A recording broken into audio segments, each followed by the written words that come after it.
Let me give you the day that turns your life around, as quickly as I can.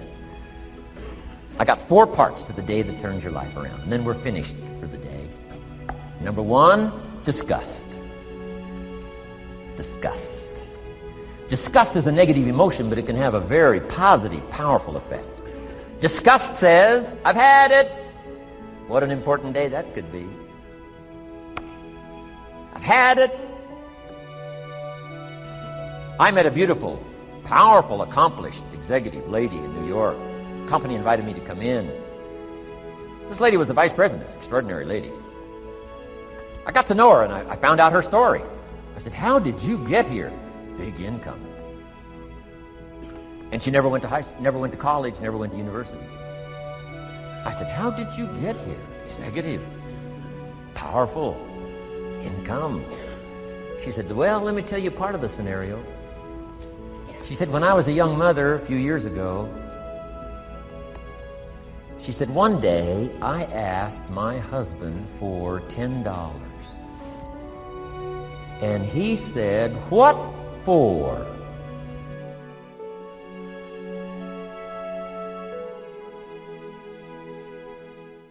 She said, before that day was over, I decided I would never, ever ask again.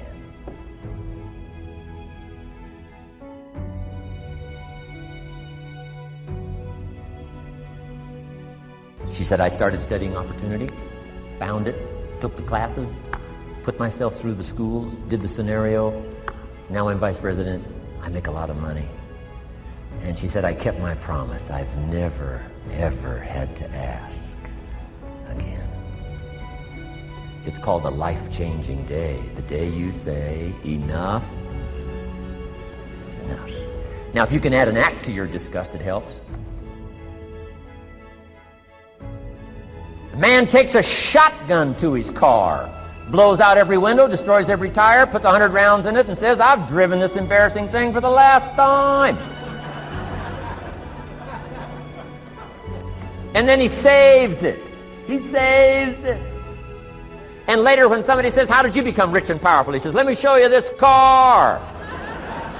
One day I'd had it up to here. I blew it to smithereens.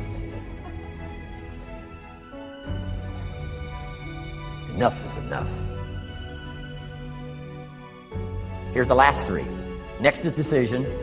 Decision making is a life-changing day. If you went home today and in the next few days cleaned up a list of decisions, it could furnish enough inspiration for the next 5 years, 10 years. What an inspiring day, the day you can bring yourself to decide. And here's the 3rd one, desire, wanting to bad enough. Who knows the mystery of that? We don't know. But here's something I do know. Sometimes desire waits for a trigger, waits for something to happen. Who knows what the happening may be?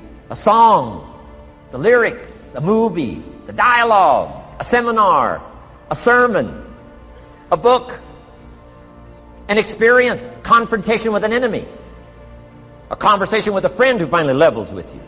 Whatever the experience it is, it's so valuable. And here's my best advice. Welcome all experiences. You never know which one is going to turn everything on. Don't put up the walls. The same wall that keeps out disappointment keeps out happiness. Take down the walls. Go for the experience. Let it teach you. And here's the last one. Resolve. Resolve says I will. 2 of the most powerful words in the language. Benjamin Disraeli said, nothing can resist a human will that will stake its existence on its purpose. Shortly put, I'll do it or die. Best definition of resolve I got from a little junior high girl, Foster City, California. I'm going through some words one day. I got to this one and I asked the kids, who can tell me what resolve means? Some didn't know, some tried. Interesting. The last one was the best. Little girl about 3 rows back, she said, I think I know, Mr. Rohn. I said, what? She said, I think resolve means promising yourself you will never give up. I said, that's the best I've ever heard. She's probably giving seminars somewhere today, right? I mean, that's the best I've heard. I ask the kids, how long should a baby try to learn how to walk? How long would you give your average baby? Before you say, hey, enough's enough. No. Any mother in the world would say, you're crazy. My baby is going to keep trying what?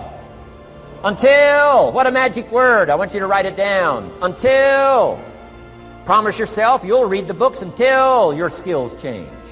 You'll go to seminars until you get a handle on it. You'll listen to it until it makes sense. You'll go for it until you understand it. You'll practice it until you develop the skill. Never give up until, however long that is. Step by step, piece by piece, book by book, word by word, apple by apple. Walk around the block, walk around the block. Go for it. Don't miss the chance to grow. And resolve that you'll pay the price until you learn, change, grow, become.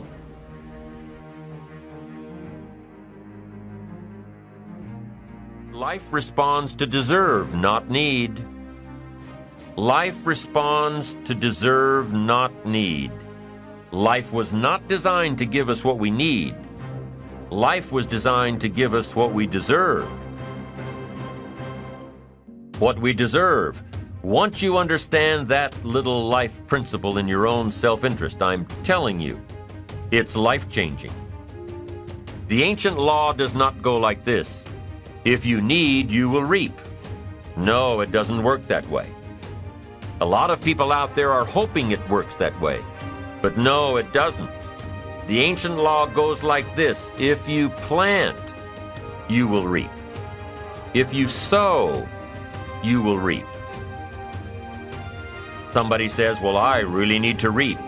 Well, then you really need to plant in your own self-interest. Your own self-interest needs to be educated in how to plant, how to do it so everybody wins, because life doesn't respond to need. You can't go to the soil and say, I need a crop. The soil just smiles at you. And here's what the soil says. Don't bring me your need, bring me some seed. Bring me some effort. Bring me some discipline. Bring me some interest. Bring me some service. Bring me these things, and I'll return to you multiplied by 2 times, 5 times, 10 times.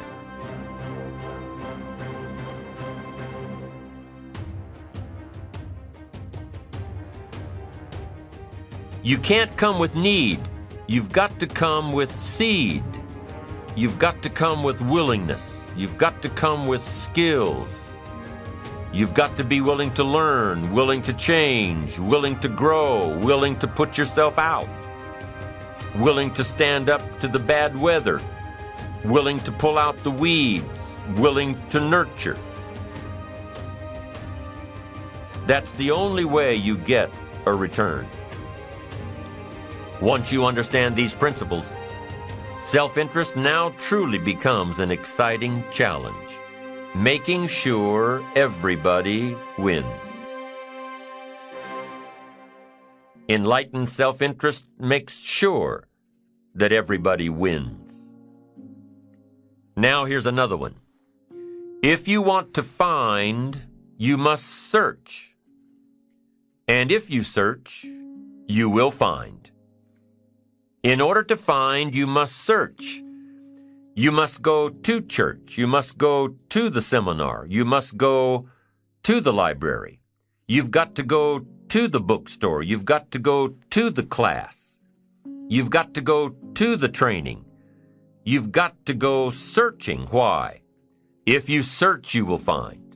You'll find ideas. You'll find inspiration. You'll find hope. You'll find contacts. But you've got to be out there, on the search, on the look. Life reserves its treasures for those who deserve it, not those who need it. Enlightened self-interest, giving so that you will receive, searching so that you will find, making sure that everybody wins all the way around. Enlightened self-interest needs to be educated.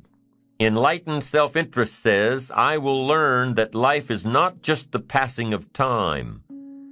I will learn that life is the collection of experiences, ups and downs, highs and lows, laughter and tears. You must decide to act. You must have the discipline to act. Now, here's what's important about discipline. One discipline affects another discipline. All disciplines affect each other.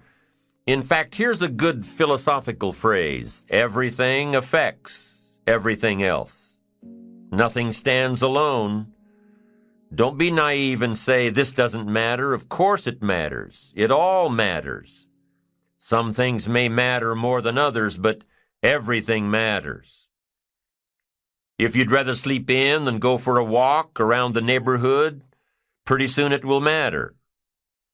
If you'd rather spend your money instead of saving it, pretty soon it will matter. If you'd rather put off a letter to an old friend instead of corresponding regularly, pretty soon it will matter. If you'd rather work late every night instead of going home and spending time with your family, pretty soon it will matter. It all matters. Every letdown affects the rest. If you won't walk around the block, you probably won't eat right. And you probably won't buy the books, and you probably won't attend the seminars, and you probably won't spend your money wisely. And after years of this, it all adds up.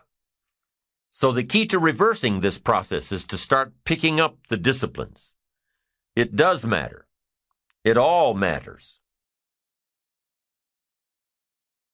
Now, here's the positive side. Every new discipline affects the rest. Every new discipline makes a difference. That's why action is so important. The smallest action, the least action, the action that you won't think will matter, it all matters. Take it. Because when you start accomplishing and the value starts to return, you'll find inspiration to do the next one and the next one and the next one. If you start walking around the block, it'll inspire you to start eating right. You start eating right, it'll inspire you to get a book. You get a book, and it'll inspire you to get a journal. You get a journal, and it'll inspire you to develop some skills. Disciplines affect each other. Lack affects the rest of your life. The key is to diminish the lack. One of our greatest temptations is to just ease up a bit, to do just a little bit less than you're capable of, to take a little break. Somebody says, it'll just affect my sales. No, it'll affect your consciousness. It'll affect your philosophies. It'll affect your home life. It'll affect everything. No, you can't ease up a bit. That's what vacations are for. When you're at work, work. When you're on vacation, rest. Wherever you are, be there. If you think about vacation when you're at work, you'll surely think about work when you're on vacation. You'll just mess it all up. So be disciplined. Get involved. Do all that it takes to get the job done. Get your health back. Get your bank account where it's supposed to be. Get your family in order. Get disciplined, be disciplined every day. When you set up the disciplines that give your life structure, miracles can happen, multiplied. And I'm telling you, anybody who wants to make a drastic change in their income can do it. I was broke at age 25 and a millionaire at age 31. Everything around me was the same. I changed. I refined my philosophy. I read the books. I took the classes. Started looking at life a little differently. I'm telling you, it works. Self-expression. Isn't self-expression really self-direction? How you think, how you move, how you motivate yourself? It is. And ambition is a result of self-direction. Positive self-direction says, I know who I am and I know where I want to go. I am accumulating knowledge and experiences and feelings and philosophies that will help prepare me for opportunities that I know will show up without notice. Positive self-direction. You know who you are and where you want to go. You've already spent a great deal of time thinking about it. You've been working on the parts of your personality that will make you better. Working on your attitude. Working on your health. Working on your time management skills. Putting it all down on paper. And you constantly see yourself in the place that you want to be. As you talk with yourself every day, how often do you ask, is what I am doing today getting me closer to where I want to be tomorrow? Am I making the daily adjustments necessary? Am I doing all that it takes? Will I keep on doing it until? Direction determines destination. Here's a question you need to ask yourself. Are all of the disciplines that I'm currently engaged in taking me where I want to go? Are all of the disciplines I am presently engaged in taking me where I want to go? What an important question at the beginning of the month, at the beginning of the week, at the beginning of the day. Because here's what you don't want to ever do: kid yourself. You know, kid your neighbor and kid me and kid the marketplace if you want to, but gosh, you can't kid yourself. With your fingers crossed, hoping you'll arrive at a good destination when you're not even headed that way. You say, well, maybe the wind will take me.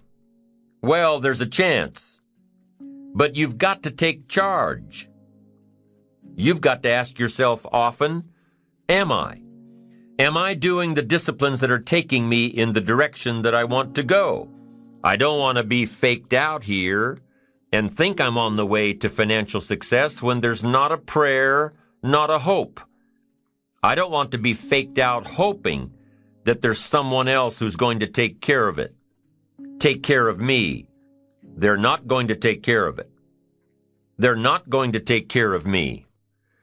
What if all of your negative relatives turn positive? What'll that do for your fortune and your future? Not much. If prices come down a little, what'll that do for your fortune and your future and your sophistication and your culture? What'll that do? Not much. If the economy gets a little better, what'll that do? Answer, not much. If you don't make plans of your own, you'll fit into someone else's plans. And guess what they have planned for you? You're right. Not much. Most people wake up every morning counting on this not much list. And that's why what they have is not much. Not much hope, not much promise, not much progress. They're driving what they don't want to drive, living where they don't want to live, doing what they don't want to do. Forget the thief waiting in the alley to snatch your purse. What about the thief in your mind? Lazy, not stimulated by thoughts and questions. Don't become a victim of yourself. Ask yourself these questions. Is this the direction I want for my life? Is it someone else's direction? Is it my parents' or my spouse's or my boss's or my children's? Is it mine?